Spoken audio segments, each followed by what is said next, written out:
deixar depois todo esse material aqui com alguém, fica com algum irmão também, se vocês quiserem, né? Não sei se, talvez com o Davi. Davi. Deixo com ele, e quem quiser copiar, fique à vontade, tá bom? Isso é para você. Também está sendo gravado aqui, vai para o site da igreja.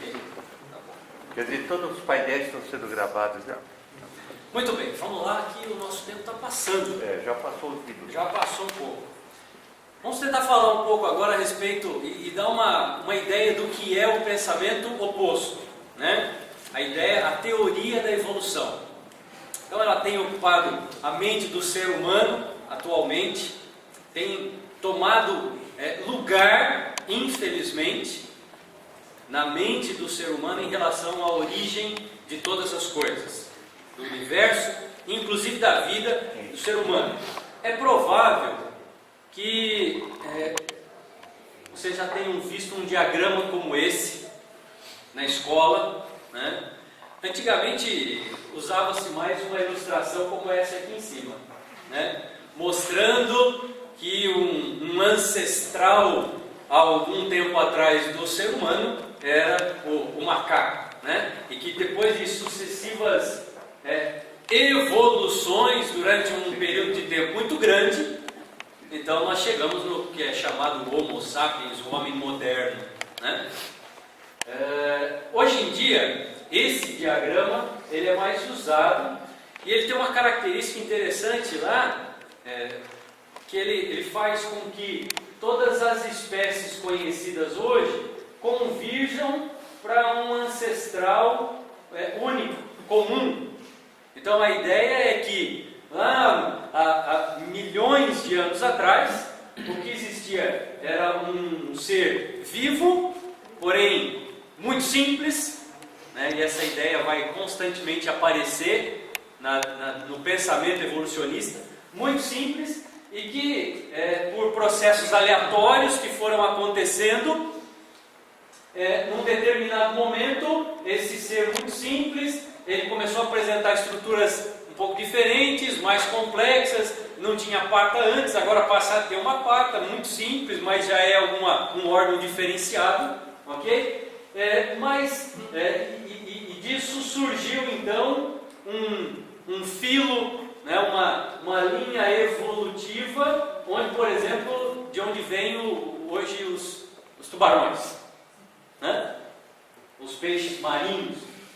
Numa outra linha evolutiva, daquele mesmo ancestral comum, por exemplo, surgiram variações que deram origem aos anfíbios, os animais anfíbios, né? O sapo, o sapinho. Numa linha evolutiva derivada aqui já dos anfíbios, vem o que é chamado de os répteis. E assim por diante, né? Vejam que da linha evolutiva dos répteis, depois vieram aqui o que seriam os mamíferos, né? Os dinossauros, dos dinossauros saíram as aves, quem diria, né? O dinossauro evoluir para um passarinho. Mas essa é a ideia, ok? E da linha evolutiva aqui dos mamíferos, tem depois então os chimpanzés, gorilas, e dessa linha evolutiva aqui, então, o homem.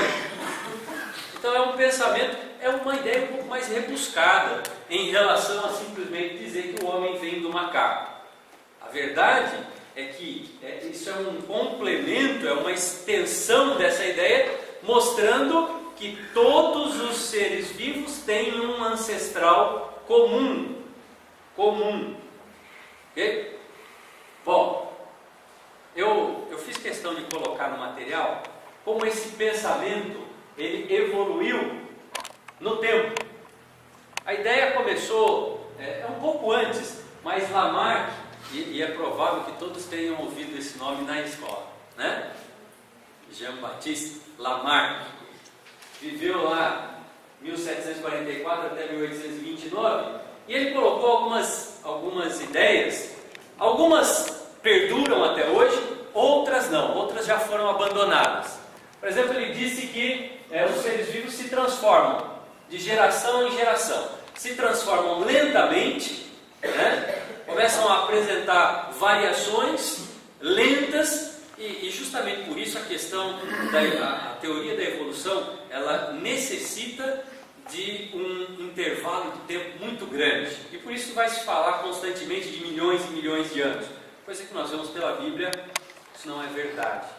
Okay? Mas isso é um ponto fundamental. Para a ideia da evolução funcionar, milhões de anos se passando. E é muito fácil você dizer milhões de anos, porque ninguém nunca esteve lá, milhões de anos atrás, para dizer, não, isso é mentira. Ok? Esse é um ponto de apoio, de sustentação dessa teoria. Eles vão se transformando, e a ideia de se transformar do que é mais simples para o que é mais complexo. Nós temos argumentos para mostrar que isso é impossível, não só pela Bíblia, mas também pela própria ciência. Okay? Deixado ao léu, nenhum sistema é capaz de evoluir de algo simples para complexo, para mais complexo. Existem leis físicas comprovadas, leis inclusive que fazem o seu carro funcionar. Então nós sabemos que isso é verdade, que fazem a geladeira trabalhar, retirar calor lá de dentro e jogar para o ambiente externo. Funciona essa lei, mas dentro da biologia, a biologia evolucionária, ela despreza essa lei. Por quê? Porque a evolução é contrária a essa lei, né? É a questão da entropia. Vamos falar um pouco sobre isso também. Tá? Lamarck falou também que a evolução acontece porque os seres vivos precisam se adaptar ao ambiente em que vivem para sobreviver. E aí já começa a ideia de sobrevivência, coisa que Darwin depois levou a um extremo, falando sobre seleção natural. E que talvez você trate isso de uma forma, uma visão muito inofensiva. E na verdade seleção natural é terrível. O que está por trás da seleção natural é uma coisa diabólica ao extremo. Ao extremo. Hitler inclusive se utilizou dessas ideias da seleção natural, porque olha, se o mais fraco ele vai ser eliminado naturalmente, então vamos apressar a ação da natureza. Ele vai morrer de qualquer jeito, ele não vai sobreviver, então nós vamos ajudar a natureza eliminando ele logo de cara. Aonde que isso pode chegar?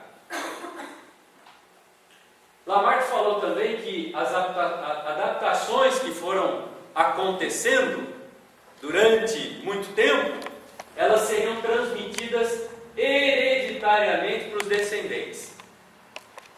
De tudo que Lamarck falou, isso é o mais fácil de comprovar que não acontece. É como se depois de eu fazer muito exercício, muita academia, e ficasse musculoso e tudo mais, então isso quer dizer que o meu filho, ele nasceria fortão também. Okay? Então, isso muito rapidamente foi contestado. Essa transmissão hereditária de caracteres adquiridos durante a nossa vida. É por isso que Lamarck hoje em dia nos livros de biologia consta, mas consta suas ideias parciais. Hoje em dia já os próprios evolucionistas já dizem, o que ele falou tinha alguma coisa certo, mas alguma coisa não. Okay? E isso na verdade nos ajuda inclusive, porque tudo que a Bíblia fala sobre criação nunca foi remendado, mas a ideia evolucionista constantemente é remendada, né? Na verdade quem está falando isso é o pai da mentira, e a mentira sempre vai ser descoberta, então você precisa de uma nova mentira para remendar aquilo. Bom, a grande ilustração que foi usada para Lamarck, lembra da história das girafinhas? Okay? Então o que Lamarck falava a girafa no começo ela tinha um pescoço pequenininho, mas o alimento dela estava lá em cima. Então para ela conseguir comer, o que aconteceu com o passar do tempo é que o pescoço dela, de tanto ela esticar para pegar a folha lá em cima, foi aumentando. Okay? E a partir de um certo tempo, devido a esse pescoço que subiu, que aumentou, cresceu, aí então essa característica começou a ser passada para as girafinhas seguintes. né? E agora elas já nasciam com um pescoço grande. Então uso e desuso, quer dizer, eu preciso ter um pescoço, eu me esforço para esticar o pescoço. E aí, a partir do momento que o meu pescoço realmente cresceu, daí para frente é assim que ele fica, né? Inclusive para as gerações seguintes. Bom, aí veio Darwin. Lamarck plantou a semente, Darwin veio, aproveitou muito do que Lamarck tinha falado e acrescentou algumas coisas mais. Eu não sei se vocês conhecem a história de Darwin, mas Darwin era um teólogo. Darwin era um teólogo. Ele tinha estudado Bíblia, ele conhecia isso aqui. Em um determinado momento, com muito respeito, em um determinado momento ele simplesmente deixou tudo isso de lado e no lugar ele colocou ideias, eu não diria humanas, ideias diabólicas, né? Então, o que Darwin falou, o que Darwin fez é afirmar que os indivíduos de uma espécie eles são diferentes entre si e que essas variações elas acontecem também em um intervalo de tempo grande e que essas variações elas dão aos indivíduos uma capacidade maior de sobrevivência. Darwin começa a trabalhar a ideia de que sobreviver é a coisa mais importante para qualquer ser vivo, inclusive para o homem, para o ser humano. Sobreviver é o que importa. E os mais preparados, os que têm características superiores, esses vão se perpetuar, esses vão adiante. Os demais, inclusive ele afirmava que até mesmo antes de se reproduzirem, eles seriam naturalmente eliminados, por não terem condições de competir com os mais aptos. Ele também disse que essa questão de que a maioria dos indivíduos que não apresentassem essas características que os distinguiam, né, para melhor, seriam eliminados naturalmente. E como Lamarck, Darwin também falou de que essas características seriam transferidas hereditariamente. Ele pisou na mesma bola que Lamarck, né? Bom, a ideia de Darwin então é que não o pescoço vai crescer da girafa que tem um pescoço menor pelo exercício, mas que existe uma girafa com um pescoço curto e uma girafa com um pescoço maior, pescoço longo. E é óbvio que se o alimento está lá em cima, é só as que têm pescoço longo que vão conseguir comer, e depois de um certo tempo, as girafas que tinham pescoço curtinho iam morrer, porque não iam conseguir se alimentar. Então essa é a ideia de Darwin sobre a seleção natural. Essa aqui, ó, ela está fadada a morrer logo, porque ela não tem alimento na altura certa para que ela precisa. A girafa de pescoço mais longo, sim. O que Darwin fez foi consertar alguma coisa que Lamarck não tinha conseguido, né? Quando ele apresentou os conceitos iniciais. Mas Darwin ainda deixou buracos na sua teoria. E então hoje o que nós vemos é o chamado neodarwinismo, tá? Ou teoria sintética da evolução, e isso está em vigência ainda hoje, porque os evolucionistas, eles olham para Lamarck, para Darwin e veem falhas, e eles têm tentado corrigir essas falhas. Como? Considerando principalmente 3 fatores aqui. A questão da seleção natural foi mantida, preconizada por Darwin, né? Permanência dos indivíduos que têm características superiores, esses sobrevivem.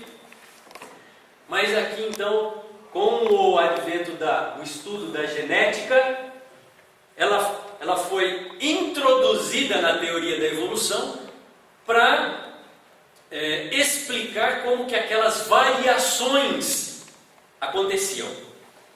Então a genética vem e é introduzida na teoria da evolução para mostrar como é que aquela variabilidade que Darwin tinha falado que era possível, realmente acontece.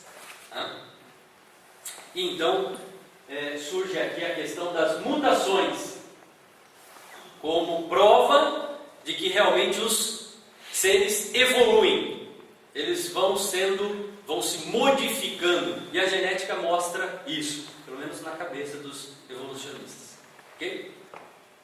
Então, nós vamos falar de mutação genética, realmente, né? Variação lá na própria molécula de DNA, ou também a questão das mutações nos cromossomos. Okay?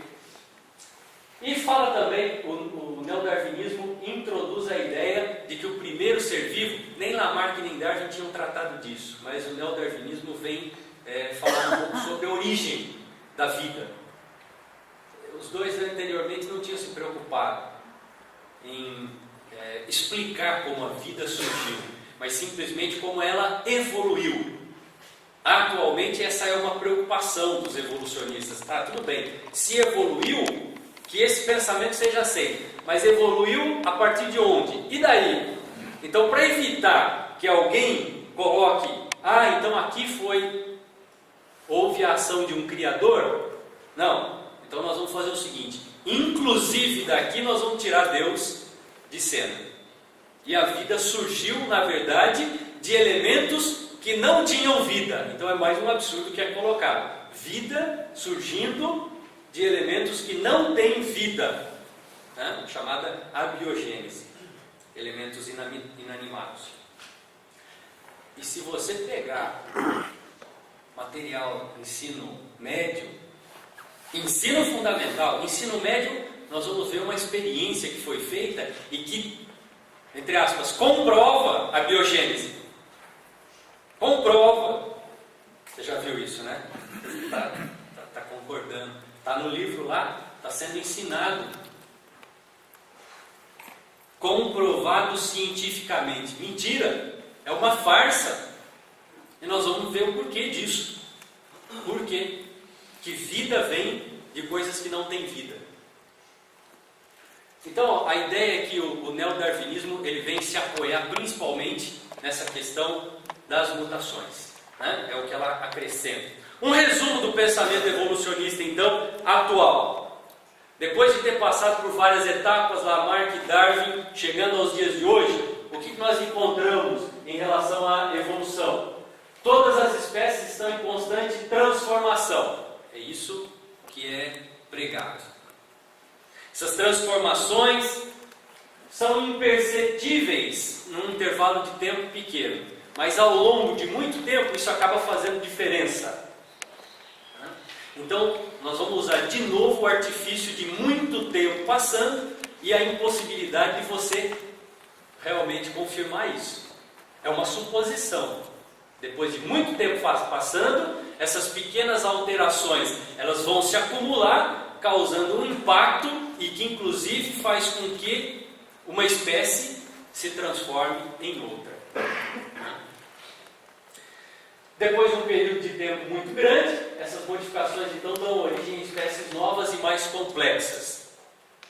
E inclui também a questão de que o primeiro ser vivo era muito simples, e teve origem em coisas que eram inanimadas, sem vida. Como? Através de processos aleatórios. Isso aconteceu ao acaso. Elementos que não tinham vida se combinaram de uma certa forma, sob condições específicas, e então algo vivo, mas muito simples, surgiu.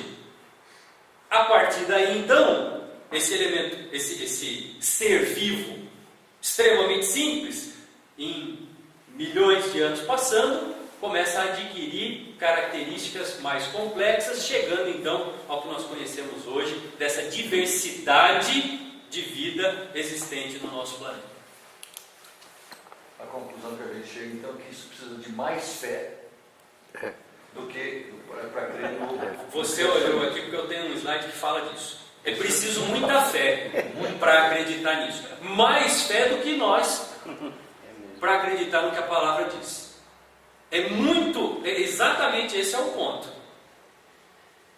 Então, eu vou fazer uma comparação já das duas ideias.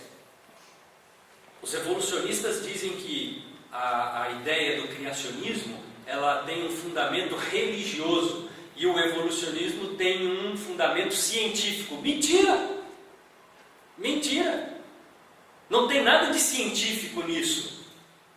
É uma questão mesmo de crença. E é o que o evolucionismo tem se tornado, não numa ciência, mas numa religião. É exatamente isso. É uma religião. E isso, vejam bem, a complexidade dessa situação toda. Existem pessoas que hoje têm montado a sua carreira profissional sobre isso. Existem órgãos governamentais que fomentam pesquisas nessa área. Quer dizer, você tem toda uma estrutura criada para manter essa ideia vigente, sendo remendada pouco a pouco, verdade. E depois de um remendo colocado, durante mais 50 anos, ela vai continuar. E depois lá na frente vai precisar de novo de um outro remendo. Mas existe uma estrutura mantendo isso funcionando. Isso não é à toa, gente. Nós não podemos ser ingênuos a esse ponto. Tem um objetivo muito maior por trás disso. Isso não estou dizendo teoria da conspiração, não. Mas são os planos de Satanás. Não tenho dúvida. Diga. Pode falar. Eu li um livro, Verdade Absoluta, da Nancy Pearce. E ela é uma cientista norte-americana e ela provou que todas as experiências que foram dadas, né, como prova da evolução foram todas forjadas. E ela diz que todos os cientistas sabem que elas foram forjadas. É um livro muito bom. Ela trata desse assunto com muita profundidade. Eu vou colocar algumas citações de cientistas aqui. Nós vamos ver, inclusive evolucionistas, enxergando os furos na teoria e dando a sua posição, sua conclusão. Mas apesar de tudo isso, ela continua funcionando, né? Irmão, só queria lembrar, na televisão por cabo, por exemplo, Discovery Channel, National Geographic, que muitos anos atrás era mais criacionista, hoje está voltado para o evolucionismo 100%. Qualquer programa, digamos, educacional, né, tem como foco a ideia evolucionista. Exatamente. Mandarei. Diga. Só uma observação que eu percebi aí, né? Essa doutrina evolucionista, pelo próprio nome, pressupõe que essas espécies continuariam evoluindo ainda hoje. E se vê que coisa inanimada, a gente nunca viu uma pedra tomando vida, né? Em vez de algo inanimado, a gente nunca viu uma pedra se transformando em um ser vivente. É interessante, eles são tão tentando ser espertos, né? Daqui a 300 milhões de anos, ele não vai estar aqui para provar. Pois é, mas essa é a questão. Quando você usa o artifício de um intervalo de tempo muito grande, isso justifica, de uma certa forma, por que nós não estamos vendo isso acontecer agora? Porque chegamos num ponto e até apresentar outras características diferentes, nós precisamos de muito tempo. Então, essa pedra poderia estar aqui há milhões de anos se transformando. A gente não está vendo essa transformação hoje. Então, mas existe um argumento também. Porque existiam condições favoráveis para isso, segundo a mente evolucionista. Condições favoráveis para que elementos inanimados se transformassem em algo que tenha vida.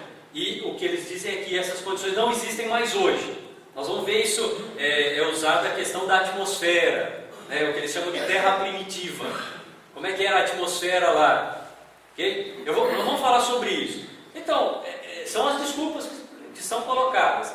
E é importante a gente conseguir, diante de um argumento como esse, contra-argumentar. Eu acho que eu estou incentivando um diálogo sobre esse assunto, entre vocês, entre os jovens, entre vocês e seus colegas, seus amigos. E depois de uma aula de biologia, uma aula sobre evolução, poder puxar uma conversa e falar, olha, mas tem isso, isso e isso, que não bate com a realidade, né? Não, mas você tem que ter um argumento para apresentar. Não, eu só queria fazer um comentário de que é uma teoria furada, né? E antes eles usavam esse negócio da biogênese, né? De surgir algo da matéria inanimada, mas agora que já é perceptível que isso não é possível, eles utilizam, eu vi isso na minha escola, o próprio professor de biologia, dizendo que a biogênese seria o que a igreja acredita, já que o homem veio do barro e o barro seria a matéria inanimada. E eles querem inverter, querem dizer que agora a biologia acredita na biogênese e a igreja na biogênese, e que a gente está errado. E nesse momento nós temos que falar, realmente Deus fez o homem do pó, mas Deus soprou o fôlego de vida nele. E a partir desse momento ele passou a ser alma vivente, no ser vivente. Exatamente isso, né? E nós temos que ter essa resposta na hora para fornecer. Não pode deixar isso, é verdade, mas e agora? Espera aí que eu vou chamar o Sr. Jairo que ele vai explicar para você. Não, você tem que ter a resposta, né? Diga. Quero demorar mais. Tirando os evolucionistas teístas que existem, Certo. existem criacionistas também que criam uma terra velha. Sim. Porque até os teólogos, eu acho que eles debatem que o Gênesis, embora dia lá no hebraico signifique dia mesmo, o prólogo de cima, o versículo 1 e o versículo 2, pode ter um período de tempo indeterminado. Pode. Agostinho, no século IV, ele falou, isso aqui não precisa ser levado literalmente. Então, qual que é a posição aqui de uma terra nova ou uma terra velha? Só pra... Então, a posição é que a Bíblia não fala. Quanto tempo se passou entre 1 e 2? Fala, né? Que nem Paulo. Não fala, então eu não vou dizer, afirmar categoricamente onde Deus não revelou, ok? Agora, quando nós falamos sobre vida, aí, calma aí. Isso nós temos como, pelo menos, estimar um certo período. Mas em relação à idade da Terra, do universo, nós não temos informação. Eu acho que o evolucionismo trabalha em cima de coisas já criadas, porque até cientistas falam que trabalham na criação do universo é física, astrofísica, não é evolução, né? Pois é. Obrigado. Nada, imagina. Olha, eu acho que isso é exatamente o que nós devemos ter aqui. A ideia de perguntar, de participar, né? Muito contente com isso. Vamos seguir. Então o tempo tem passado.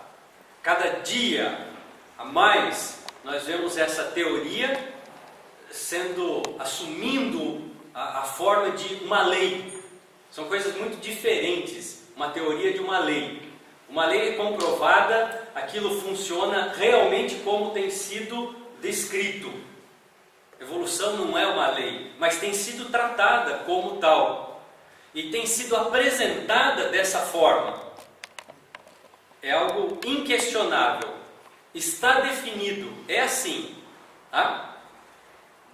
Então tem assumido esse papel de verdade absoluta, inquestionável. Você não pode dizer mais não a isso. Ok? É bom não esquecer que quando Satanás tentou a mulher, lá no Jardim do Éden, Gênesis capítulo 3, ele não contradisse a palavra de Deus imediatamente. Né? É bom a gente ter sempre em vista que a mentira nunca entra de uma vez. Ela vai entrando como uma meia-verdade. Pouco a pouco, né? Vai entrando pouco a pouco. Pequenas doses. Isso. Até se estabelecer como uma verdade absoluta, né? Os próprios evolucionistas tratavam isso como teoria, há uns 10 anos atrás. Hoje já não chamam mais de teoria, né? Porque a própria ciência afirma que teoria é uma afirmação que você não pode comprovar. Então eles primeiro apresentaram como teoria e tal, agora como verdade. Essa é a tática de Satanás. O próprio Darwin diz a história que ele relutou muito na publicação do seu livro A Origem das Espécies, né? E eu não duvido disso, porque a sua formação era de acordo com a palavra. E relutou para apresentar as ideias que são contrárias. mas chegou um momento em que propôs, mas não se preocupou em colocar aquilo como verdade. Jogou a semente. E isso vem vindo geração após geração, assumindo um papel, né, uma forma de verdade inquestionável. É o que nós temos vivido nos dias de hoje. E a minha pergunta é: isso incomoda você?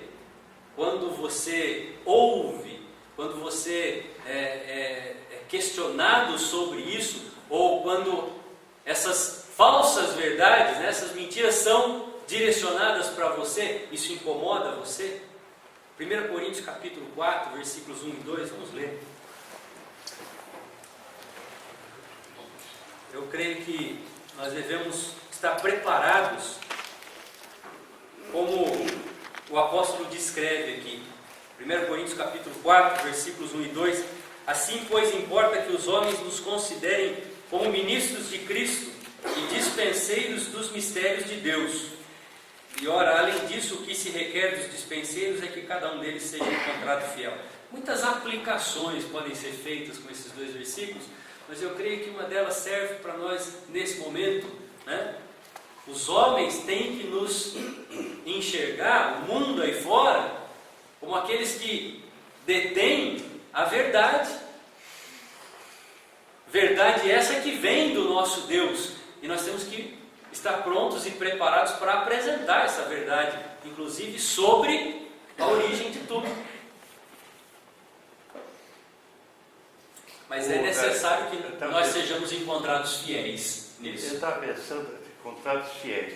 Eu estava pensando, Dali, aqui estava raciocinando, que a aceitação da teoria do evolucionismo, que é evidentemente e notoriamente contrária à palavra de Deus, não tem cabimento no comportamento autêntico de um crente autêntico, porque se ele realmente põe em dúvida a afirmação criacionista da Bíblia para aceitar as ideias humanas instigadas por Satanás quanto ao evolucionismo, tudo que está na Bíblia também não vale mais nada.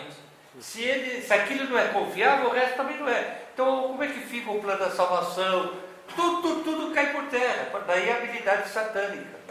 Ele quebra o fundamento, quebra toda a estrutura. E meu irmão, derruba hoje, todo o edifício. Hoje existem desmorou-se ideias que buscam conciliar essas duas teorias. Vamos dizer duas teorias que nós sabemos. Uma não é teoria, a outra é uma divagação louca. Mas existem hoje tentativas de conciliar uma coisa com a outra, e nós não podemos admitir isso. Mas hoje existem teólogos, existem pastores, pregadores, que estão pregando a conciliação das duas coisas, achando que é viável conciliar o evolucionismo com o criacionismo. Já existe isso sendo espalhado por aí. Agora, eu acho que negar o criacionismo, que é aceito pela fé na palavra, é negar todas as verdades do cristianismo, das verdades de Deus na Bíblia. É anular tudo. É isso. Transformou num ateu, na verdade. Agora, sabe, é importante que nós entendamos também que a nossa fé, no que a palavra diz, é uma fé extremamente racional. A fé que nós comentamos já aqui no evolucionismo é uma fé descabida, é o aceitar, ou por comodidade, por não querer ser confrontado com a maioria, ou por qualquer outra razão. Mas a fé criacionista, a fé de que Deus fez todas as coisas, é uma fé comprovada, inclusive. Racional. Hebreus 11. Né? Não, Hebreus 11 que diz, isso. Pela fé, nós acreditamos. Nós entendemos, que isso é razão. Que de nada Deus fez tudo. Está aí. Pela fé, nós entendemos, inclui esse elemento fundamental do ser humano, da personalidade humana, tem que entender. Pela fé, entende, reconhece a verdade do criacionismo, que de nada Deus fez tudo, pela palavra dele. Agora, é interessante que, depois de dar uma definição muito boa sobre fé, o escritor aos Hebreus traz que a fé é uma fé racional. através do entendimento. Ainda dá atenção para isso? Dispenseiro. Esse é o nosso papel, das verdades, inclusive as verdades da criação. Coloca Deus no seu devido lugar perante o mundo. Exalta Ele. Realmente, foi Deus que criou todas as coisas. É dele essa glória, não do acaso, não da aleatoriedade. Não, a glória é dele. É interessante que na Bíblia, sempre que há uma afirmação doutrinária e orientação de ordem espiritual, etc., a Bíblia fala, eu Criador. O Novo Testamento muitas vezes tem a expressão eu, quer dizer, antecede qualquer afirmação de verdade teológica com a pessoa do Criador. É só ver isso na Bíblia. Sempre está o Criador. Mas as igrejas também não trataram desse assunto antigamente, né? Ou literalmente. Irmão, eu acho que antigamente se tratava muito mais do que se trata hoje. Falavam que estavam dinossauros, assim, né? Então as igrejas eram livres, não tratavam. Talvez houvesse uma deficiência em relação aos argumentos tratados como científicos. Certo? Agora, sinceramente, hoje nós temos, em termos de ensino, irmãos talvez muito melhor preparados do que anos atrás. Mas isso só também não é suficiente. Para conseguir contestar a ideia que hoje é colocada como científica, porém errada, nós temos condições hoje, tem muitos irmãos capacitados que podem olhar os meandros das afirmações evolucionistas e dizer, não, isso aqui é descabido. Mas existe também uma questão espiritual, né? Não é só o conhecimento científico, né? Mas irmãos que tenham isso, e que talvez tenham recebido isso como um presente de Deus, para poder atuar nessa área. Mas é preciso haver direção do Espírito também, e talvez esse seja um problema hoje em dia. Se por um lado existe uma maior capacitação em termos de conhecimento, não podemos deixar a questão espiritual prejudicar a tua atuação nessa área, mostrando a verdade. Eu trouxe aqui, eu fiz questão de colocar, eu gostaria de mostrar o que tem acontecido nos bastidores do ensino secular no Brasil. Então eu fui lá, pegando documentos do MEC, né, esses parâmetros curriculares, por exemplo, do MEC. Em cada uma dessas três, ensino fundamental, ensino médio e ensino superior. Olha aqui o que o MEC diz para os professores. Qual é a recomendação para os professores em relação a essa área? Educação fundamental. Eu vou ler. Acompanhe comigo, é importante isso. Olha só. Isso aqui está lá, parâmetros curriculares nacionais, educação fundamental, na área de ciências naturais. Está lá a página para você dar uma olhada. Você baixa isso da internet, tá? Tranquilamente. Percurso das ciências tem rupturas. Quando novas teorias são aceitas, convicções antigas são abandonadas em favor de novas. Então os mesmos fatos são descritos em novos termos, criando-se novos conceitos. Gente, o MEC está falando isso para o professor das criancinhas lá. Essa é a recomendação dele para o professor. Olha o que ele quer incutir na mente do professor. Então dá algum exemplo aqui, ó. Liel, lá no século XIX, teoriza acerca da crosta terrestre ser constituída por camadas de diferentes idades, contribuindo para a concepção de que a Terra se formou ao longo do tempo, mediante mudanças graduais e lentas, e não como produto de catástrofes, como afirmava a Bíblia e alguns cientistas. Você percebeu a gravidade do negócio aqui? E não como afirmava a Bíblia. Quer dizer, ó, deixa o ensino bíblico completamente de lado e adota a teoria da evolução como verdade. Poucas décadas depois, Darwin elabora uma teoria da evolução que possibilita uma interpretação geral para o fenômeno da diversidade da vida. Darwin estava certo, a Bíblia está errada.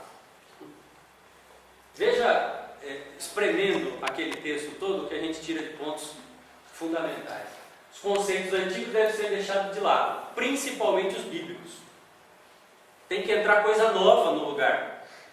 O MEC está falando com o professor. Professor, incute isso na cabeça das criancinhas. Eu preciso explicar a natureza através de novas teorias. Novas. O novo. Os cientistas provaram que a Bíblia estava errada. Apesar das novas teorias sobre a diversidade e a origem da vida terem pontos frágeis, ainda assim elas devem ser aceitas e devem ser ensinadas. Isso para o ensino fundamental. Ensino... voltei. Agora no ensino médio. Então, de novo, vai lá no parâmetros curriculares nacionais para o ensino médio, sobre ciências da natureza, matemática e suas tecnologias. Então vamos lá, de novo. Orientação do MEC para os professores. Ao longo da história da humanidade, várias foram as explicações para o surgimento e diversidade da vida, de modo que os modelos científicos conviveram e convivem com outros sistemas explicativos, como, por exemplo, os de inspiração filosófica ou religiosa. Então, aconteceu durante um certo tempo o convívio da ideia filosófica, e percebam que equipara a ideia filosófica com religiosa, e o modelo científico, são coisas distintas. Tá? Agora, para o estabelecimento da hipótese hoje hegemônica. Qual é a hipótese hoje hegemônica? Obviamente, aquela provada pelo método científico, a evolução. Então veja como a coisa tem sido construída. A vida teria emergido quando tais sistemas inanimados adquiriram determinada capacidade de trocar substâncias com o meio, obter energia e se reproduzir. Reconhecer, isso aqui é a biogênese, percebeu? A biogênese. Reconhecer tais elementos da Terra primitiva, relacionar fenômenos entre si, as características básicas do sistema vivo, são habilidades fundamentais à atual compreensão da vida. Para você compreender a vida hoje, você tem que entender que a vida veio de coisas que não tinham vida e que, através de um processo de evolução, chegou no ponto de estar. Vamos fazer aquela espremer de novo, né? Modelo criacionista é filosófico ou religioso. Modelo evolucionista é científico. E começa a implantar aí na cabeça das crianças essa ideia de que acreditar na Bíblia é acreditar numa coisa que não dá para comprovar, não cientificamente. Percebeu? Acreditar na evolução, isso sim é ciência. E depois, Dario, a ideia de acreditar na Bíblia e ser contra a ciência, e não é isso. É exatamente o contrário. É exatamente o contrário. E nesse caso, não só a ideia da evolução está presente, mas também o fato de que a vida surgiu ao acaso espontaneamente. Está aí dentro. Vou além. Ensino superior agora. Eu peguei lá o que o MEC espera, o perfil dos formandos em bacharel em ciências biológicas. Eu não sou contra ciências biológicas, não. Minha formação é em exatas. Obviamente que eu prefiro, certo? Mas eu peguei esse exemplo porque é o que está mais contaminado atualmente pela teoria evolucionista. Então, o que o MEC espera do formando em ciências biológicas? O bacharel em ciências biológicas deverá ser detentor de adequada fundamentação teórica, então ele tem que compreender isso muito bem, até porque a ideia do formando aqui é que ele vai ensinar outros, ele vai ser o professor de biologia. Então ele tem que ter uma formação adequada, forte, firme. Ele não pode bobear, ele não pode balançar quando questionado sobre o quê? Como base para uma ação competente, o que é essa ação competente? É passar adiante, é ensinar, tá? Que inclui o conhecimento profundo da diversidade dos seres vivos, suas relações filogenéticas. Sabe o que é isso aqui? Relação filogenética é a relação, o parentesco entre as espécies. E como uma veio da outra. Essa é a relação filogenética. conseguir provar isso. Tá? E evolutivas. Agora, o que mais me chama a atenção, irmãos, é a questão dos componentes curriculares. Aquilo que é o principal, é a espinha dorsal do curso de bacharelado em ciências biológicas. Os conteúdos básicos deverão englobar conhecimentos biológicos e das áreas das ciências exatas da Terra e humanas, tendo a evolução como eixo integrador. Sabe o que significa isso? Que a evolução está no meio e tudo tem que estar girando ao redor. A evolução vai fazer a integração, vai fazer a ligação entre tudo. Os seguintes conteúdos são considerados básicos: biologia celular, molecular e evolução. É de assustar, não é? Quando a gente vê isso, como é que o ensino está preparado para atuar na cabeça de forma a aceitar esses conceitos. E é por isso que eu comecei aqui dizendo o seguinte: a importância que nós, como pais, temos de pegar o material do nosso filho lá na escola, acompanhar, e num determinado momento nós temos que chegar e falar com ele: ó, filho, escuta, você está aprendendo sobre Darwin, você está aprendendo sobre Lamarck, você está aprendendo sobre mutações e tal. A Bíblia fala completamente contrário disso. É importante, nós temos que fazer isso, para não deixar criar na cabeça dos nossos filhos uma dúvida. Mas eu sempre ouvi na escola dominical e tal, que Deus criou as coisas e tal. Agora, já faz algum tempo que eu estou aprendendo isso, aí meu pai não fala nada para mim. E aí foi ele que me colocou lá na escola. Talvez ele não pense dessa forma, com essas palavras, mas lá no seu interior pode surgir isso. Não deixa essa semente plantada germinar. Não deixa isso acontecer. Então é uma responsabilidade nossa diante, porque o ensino secular está preparado para nessa área atuar como nós estamos vendo. As ideias sugeridas estão aqui. Diego, pode falar. Um dos inimigos nossos nesse campo é aquela ideia do politicamente correto. Num grupo como o nosso aqui, é fácil nós levantarmos e colocarmos a posição que nós cremos, a posição bíblica. Mas em nome do politicamente correto, lá na faculdade, eu creio diferente, o senhor sabe que eu creio diferente, mas eu não posso, eu sou voto vencido. E aqui eu me calo. A Bíblia ela nunca defendeu a ideia de maioria. Essa ideia de em nome da democracia, a maioria vence, isso é muito bom, eu não sou contra a ideia democrática em si, mas no aspecto bíblico, nós não devemos ter vergonha de ser um contra 100, independente se eles vão nos humilhar, se eles vão nos ridicularizar. A verdade bíblica deve ser falada e deve prevalecer a nossa posição. Não vamos ficar debatendo, não vamos ficar tentando fazer eles acreditar no que eles já tiveram a mente lavada para não acreditar. Mas demarcar a posição é importante. Eu gosto daquele filme Deus Não Está Morto. Eu acho que fala muito a maneira a respeito do que o enfática tem que ele, comentado, né? o cristão defende lá. Eu acho que as oportunidades acontecem. E o apóstolo Paulo disse para Timóteo aproveitar as oportunidades. E quando o Senhor nos der a oportunidade de falar da verdade, falemos. Mas desde o começo, é uma coisa que aprendi, talvez da maneira ruim. Quando você chega num lugar novo, quero colocar principalmente para o jovem em relação à faculdade. Entrou lá na faculdade, desde o primeiro dia ali, deixa bem claro quem você é e no que você realmente acredita. Isso vai facilitar um pouco mais para frente, né? Deixa bem claro, você está falando de marcar posição, marcar território, é isso mesmo, né? E quando surgir a oportunidade, fala. Nosso irmão já disse aqui para mim do horário. Vamos parar por aqui e voltamos.